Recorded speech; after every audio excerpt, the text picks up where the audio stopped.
know, the only flaw that Audra McDonald has is she... Am I making any sense? You're making sense. You're making sense.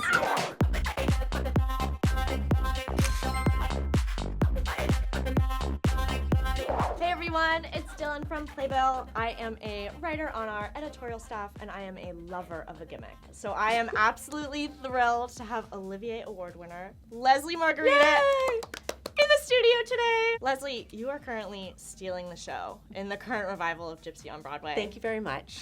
You're so welcome. I don't agree with that, but thank you. Okay. I am so excited to have you here. Thank you for getting ready with me before your two-show day. No, it's great, and this is really what I look like in the mornings, so sorry. So for anyone who may not be familiar, your Instagram says that you are a queen. Yes. I came up with Queen Leslie when I was like 5. What it became was not that I think I'm better than anything. It became like I rule my little kingdom of me and things I don't like or whatever. I'm in charge of it. So I always tell people you can call yourself whatever you want because people are going to give you a name anyway, a title or a name. So call yourself whatever I want. It's very much in the spirit of that line from the show, nobody laughs at me because I laugh first. Yes! 100%. For those of you who may not be familiar with Leslie's kingdom, what is Lesli Margherita's kingdom? Probably very pink and sparkly. Try to be really, really honest with people and real. I just try and give back to the youth of the theater and give them any advice that I can. It's just honest, yeah. I think a kingdom of honesty is pretty admirable kingdom and just to have. owning yourself, owning what you are, who you are, and not letting anybody tell you who you should be, what you should do, absolute ownership of you, and trying to block out people that are going to be negative. I block everything online. I have the words that you can mute. When we opened, I had Gypsy muted, and I was in the dressing room like, why am I not getting these notifications that press is sending and all the things that would show up because of that? Yeah, I keep my kingdom very contained. I have a moat. I think of you as kind of, and maybe this stems from your Backstage vlogs, but as sort of an OG Broadway influencer. How has your relationship with social media evolved? I love social media so much.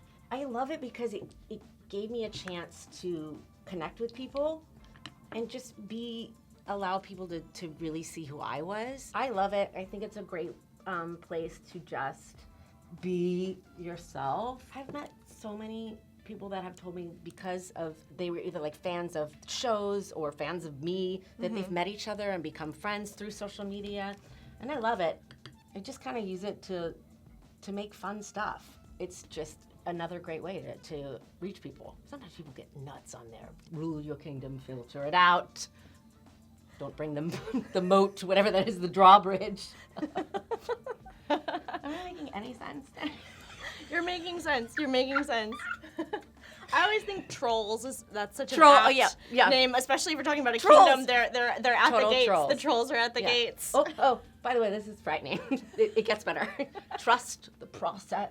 I want to talk a little bit about your Aunt Leslie moments. Do you have a boldest choice audition story that you could share? This one was pretty bold. I sent in a tape completely on point shoes. I remember I was in LA. I knew it was George Wolfe, so he's not going to do anything that other people have done. So I was like, how can I make this mine? I did ballet my whole life and was on point for a long time, and had a pair in the back of my closet, kicked my husband out of the office, and he was like, you're going to break your neck. So I did the whole thing on point shoes. I had like a switchblade in my point shoes that then I filed my nails with. It was a very bold take. And I sent it because why not? I know that it's frightening when you're just starting out, but I was always making big swings. People would always go, big and wrong, or big and yes. I went in for Mrs. Wormwood and I played her completely drunk. And Matthew Warchus, acclaimed director of Matilda, went, yeah, that's not it. But he liked that I made a choice. Yeah. It's stuff like that. I feel like to make yourself different, and if you have like a take on something, you got to do it. You have to do it, and it's frightening because more often than not, I am not the choice. I may not get a lot of jobs, but I'll get the really right ones. And I wouldn't be happy just being normal. And I think in the rehearsal process, I would be angry that I didn't make my choice. Yeah, Gypsy was a pretty bold one. I will say I'm very proud of myself. Now I have to be on point shoes 8 times a week. But kids, don't do something in your self-tapes that you don't want to do 8 shows a week. How do you prepare for Gypsy? Because I have the best job on Broadway, I am not in the first act at all. I can take the first act to usually be on my Nintendo. I'm usually sewing point shoes. So I sew the ribbons and the elastics on myself because that's always what I've done growing up. So I'm usually sewing point shoes because I go through about 2 pairs a month. Ballerinas, real ballerinas, go through a pair a day. So that's pretty great. And then I use the very first number, Together Wherever We Go, to warm up. I won't warm up until end of intermission. It's kind of it. And I warm up my voice singing Together Wherever We Go with the legend Audra McDonald. I hope she doesn't see this. She'd probably be mortified that my is competing with her once-in-a-lifetime voice. But there's nothing I need to do crazy like, actor things. I don't do that anyway. I'm like no actor thing. No. It never worked for me. What's an example of an actor thing that didn't work for you? Red leather, yellow leather, red. You know this? They're like, people are like, I need to mentally prepare. And that's great. I just, I'm very, very lucky. It's the best job. I thought I would be bored in the first act. No, not at all. It goes by so fast. Well, I am doing this quick, right? You are. I know. I'm really. I got trying it down. To, like, book it. I got it down. You're gonna be sitting here totally ready, and I'm gonna be like daintily applying each little brow. All these people are gonna be like, Queen Leslie, Auntie Leslie. Who does she think she is? They say that you should never work with dogs or children, and in Gypsy, you're working with both. Yes. Could you tell us what are the best and worst parts of working with dogs and children? I'm not a child fan. I'm not a big fan of them, but I will say that kids in shows, Matilda and show kids are different. Show kids are on it, they're professional, they're behaved. It's different than the kids that are in my way at Disney. Kids should not be allowed at Disneyland or Disney World. Don't bring your children. But these kids are great, and dogs are my love. I will say I love the understudy dog in Gypsy so much. Indy, I've kind of taken him. And when I get home, my dog Stewie right away is like, "You've seen him. You cheated on me." Because How could you, mother? I know. So I don't get to hold the dogs in the show, but they really socialize them, especially Indy because he doesn't get, much time on stage. Tana June is just a diva. Tana June is on every night, and I don't think Indy's going to get to go on, which is very disappointing, but I don't think he knows that, so I'm not going to break it to him. I'm not going to tell him. I'm watching your makeup look come together. It's coming. I said, trust the process. I'm trusting your process. What was the design process of this makeup look like? Was it collaborative? We got our design, and I loved it. I went to Michael, and I said, there are things that I won't do, and I'm just telling you that up front. He wanted, very thin eyebrow. I was like, I'm not doing it because I didn't feel it was the character. And he was so open because he's like, the character, what she would do. I knew that she'd have more sparkles than the other ones because my costume is all rhinestone, and he was so collaborative. He didn't change his plot. It was just more about changing colors.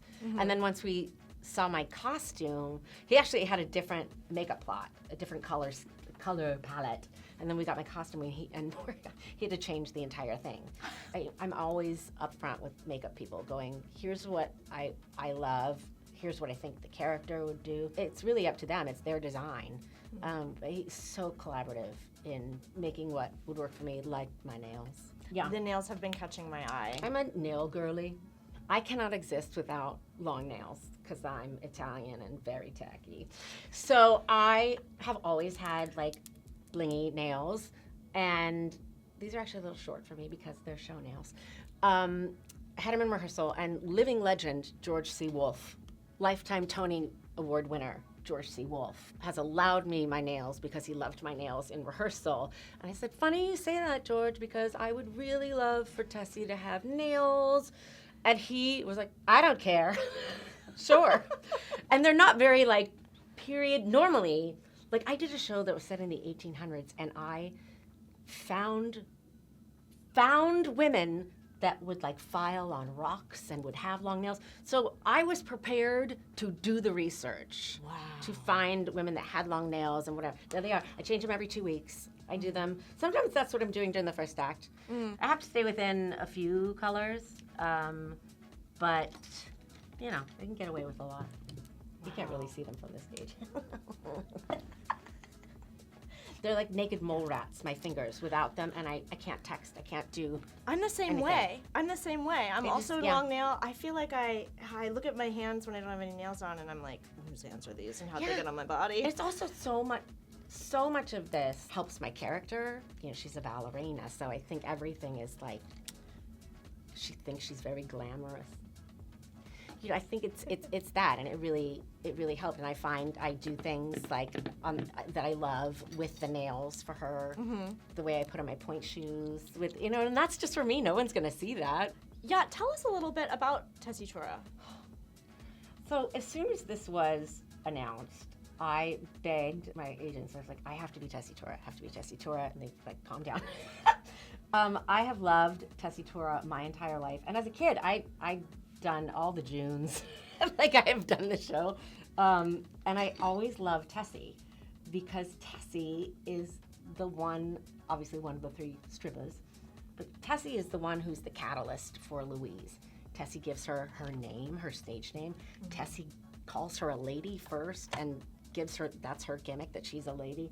Tessy gives her her gloves, her shoes. It is really like, I love Tessy's story. And in real life, the real life Tessy Tora became Gypsy Rose Lee's maid. I didn't know Yeah. that. George and I talked about, there's a line that they call her Tessy Tora, the Texas twirler. And I was like, George, do I need like a Texas accent?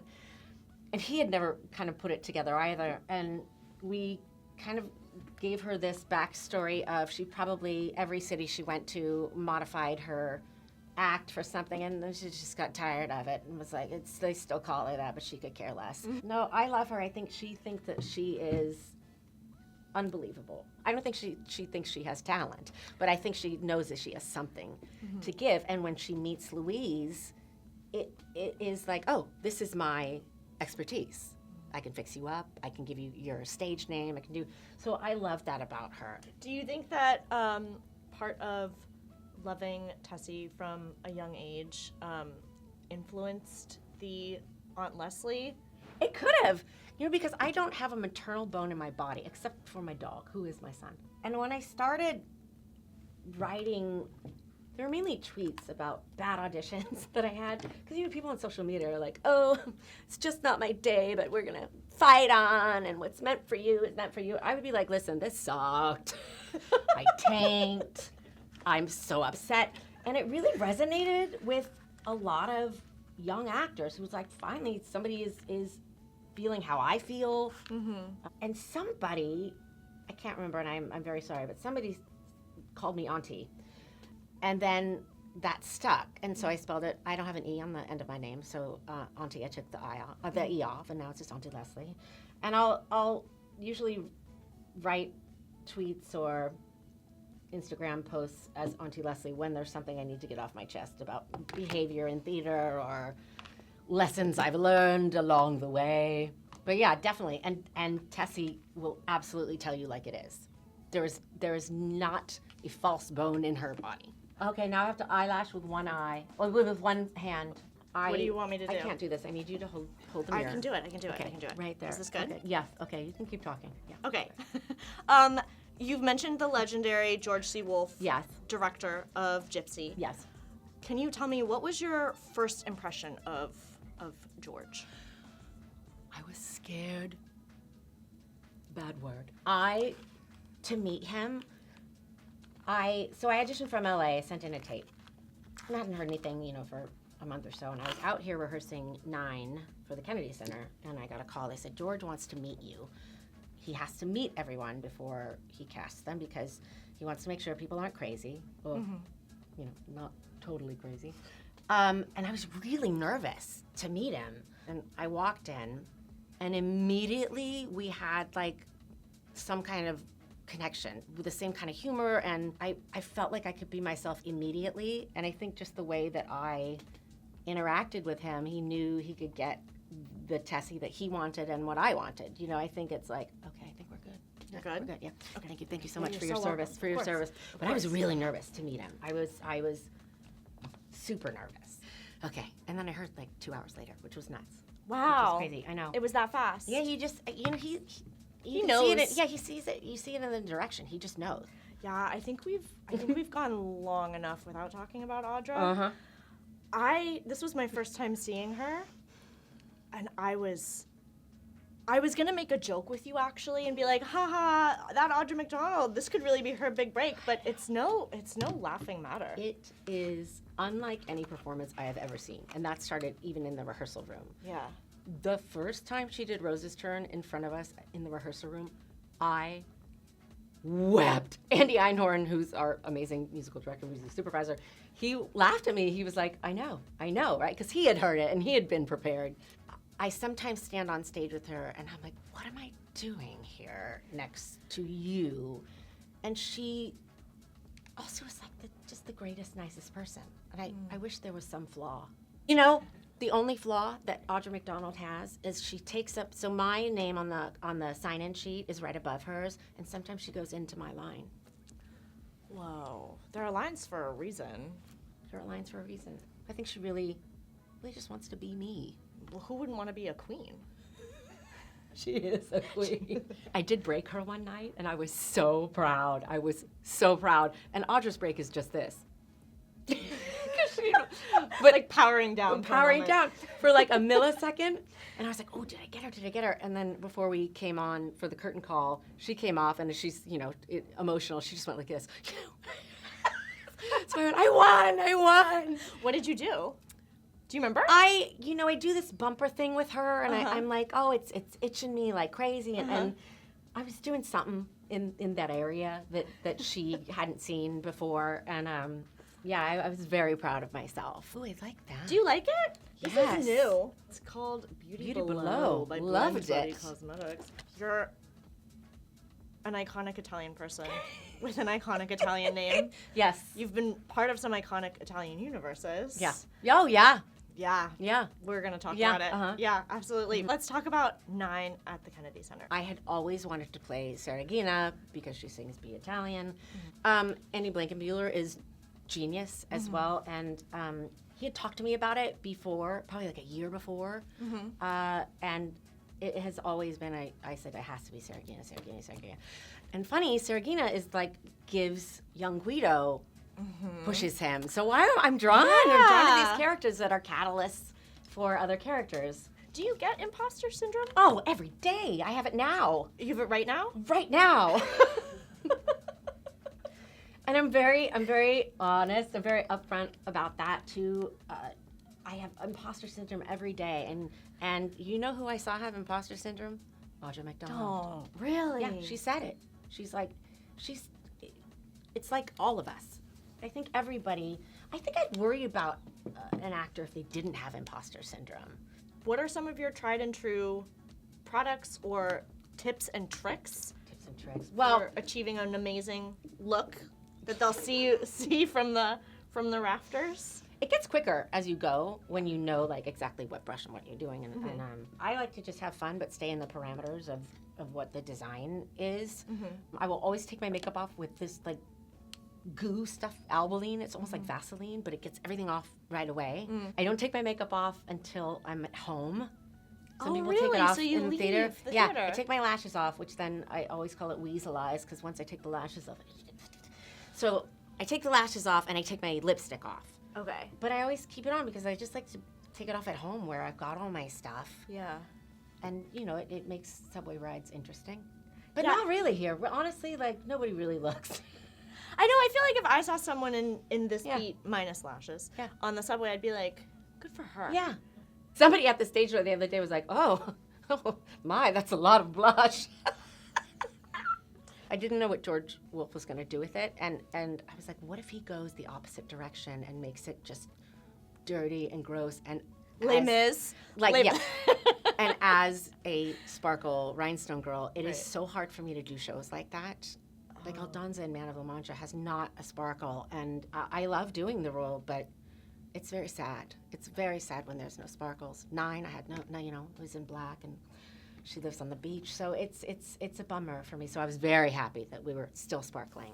How do you bring sparkle to those roles? Is there some mental sparkle? It's gotta that be you me. can give Yeah. yeah. Yeah, it's just gotta be like, I try in every role to do something that, and in every audition or when I'm creating something, I try to do something that is very unique to me that would be very hard for somebody else to replicate, because it is my way of like putting a little stamp on it. Mm-hmm. This was like the point work, and you know, Matilda was a jump split. Like it's something that is mine, and I feel like that's the sparkle. That's the stuff. That's your gimmick. Yeah. Yeah? That's your gimmick.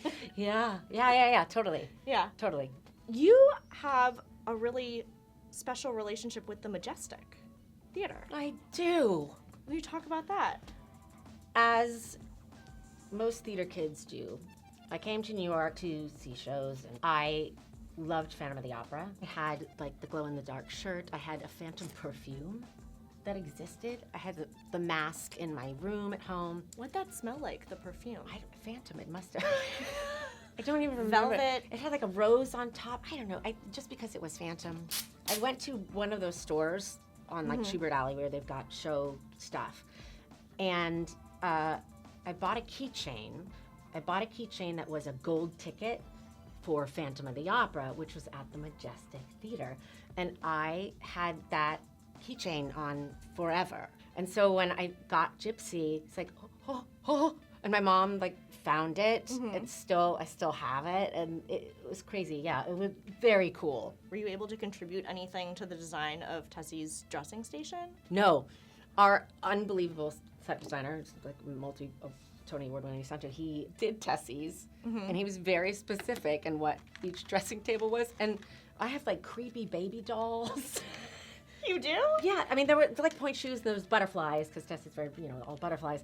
But the other stuff, I was like, Santa, why? And he just laughed. He's like, But it's really funny. Like another girl has like a black cat. It's just, I love looking at that stuff. I think what set decorators probably, it's amazing to me. That's not a skill I possess. And it's so funny. I just love the detail that no one will see. Not a person will see. Just me. And how does that help you as you're building Tessy, as you're getting in touch with her? Because you see these things, and probably not the creepy baby dolls, but you do see them and you go, okay, she's got her makeup brushes out. She obviously loves this. She's got her old point shoes, which were probably like her first pair. There are things that from like her real ballerina days. I think there are things that that I didn't even ask for, that he, I think, sees the character and thinks like what would be around them. Yeah, Matilda, I had a magazine that no one would see the cover of, and only maybe like the first row, and it said pictures only edition. I thought that was really funny. That's really funny. Is it correct that you performed in over 1,000 performances of Matilda? I Is did that like real? 2.5 years. Wow. 2.5 years, and then I came back. You get into like year 2 of something, you can go on autopilot, but you just have to remember that this is the audience's first time seeing something. And my performances grow from when I start. So I think things have got, like, I'm more comfortable. I'm, adding little things. I don't like to miss shows. It's very old school and not very popular these days. Yeah, I would imagine that's not very popular but these days. It's something that I had as a kid. It was 10 months before I was out of Matilda, and that was because they were like, please take a show. I am not a performer, so I'm just trying to get in the mindset of someone who's more than 2 years into 8 shows a week. Does your preparation process or your getting ready process have to change or evolve the longer that you're in the run? No, I am so superstitious Okay. Like, I have to put left shoe on first. Every dresser and every show Really? has that note, even like their subs that come in. So even my warm-ups for Gypsy have been the same since tech, and I cannot change it, and I won't change it for the entire run. Wow. It's insane.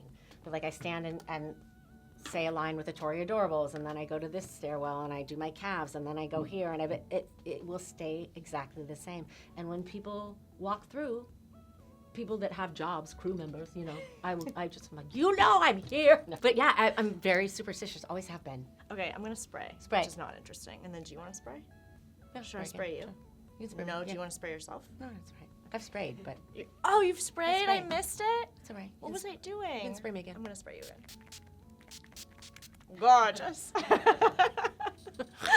Setting for Setting. the 2 shows. Yeah, you have to be really set. You wrote rather poetically on your website about the powerful relationship between eating a cookie and feeling optimistic. I actually have a good story about this. Yeah, no, please. I wrote here's what I know on Yeah. my website, and it was just things about what I learned in life for theater kids. And one of them was like, cookies always make things better. I love Cookie Monster, but cookies do always make things better. And my funny story is that Rachel Zegler, before she was cast in West Side Story, was waiting to hear. I didn't know it was West Side Story, but she tweeted me and she was like, Auntie Leslie, what do I do? I'm waiting for a thing. And I said, cookies. And she reminded me of that when I saw her next. No way. So it worked. You too will get a giant movie career if you eat cookies. I'm a big treat yourself person. You have to treat yourself. You got to. Yeah, I feel like I live a treat-to-treat existence. Oh, yeah. I wanted to do a kiss, marry, kill. Okay. An Ewok, Guido Contini, Miss Piggy. Marry Miss Piggy. Yeah. She is my idol. Marry Miss Piggy, kiss the Ewok, kill Guido. That dude cheats. Thank you so much for getting ready with me today. Thank you. I Leslie. mean, I didn't mean to be so quick. You were very fast, This blush. but I think it just shows the degree of professionalism and enthusiasm that you have for what you're doing and where you're going. And I've done it every day now for, a while. So Yeah. it really does get quicker and quicker. Before you go, Yes. we send you off to your 2-show day. I would love it if you would please give us a signature on the back of our Playbill Getting Ready mirror. Yay! We're going to collect signatures as we go. We have Okay. Alaska's. And then if you wouldn't mind giving us a signature on the Gypsy Playbill. Of course. That'd be so And great. Here's a my tool for you. signature forever has been L Hart because my name's too long and I don't want to write Lesli Margherita. So since teenage years, it's been L Hart. I love that. And then you can do it quickly. I can do it quickly and I can always find it. Look at these people. How am I on stage with these people? How? Just these performances are absolutely unreal. And probably never to be. I've said enough. I've you know how I feel. All right, we're going to send you off to your 2-show day. Oh yeah. We'll check back in with Leslie when she is in full Tessy Tora drag, wig, costumes, How I get knits. all of this hair underneath my wig. I can't wait to find out.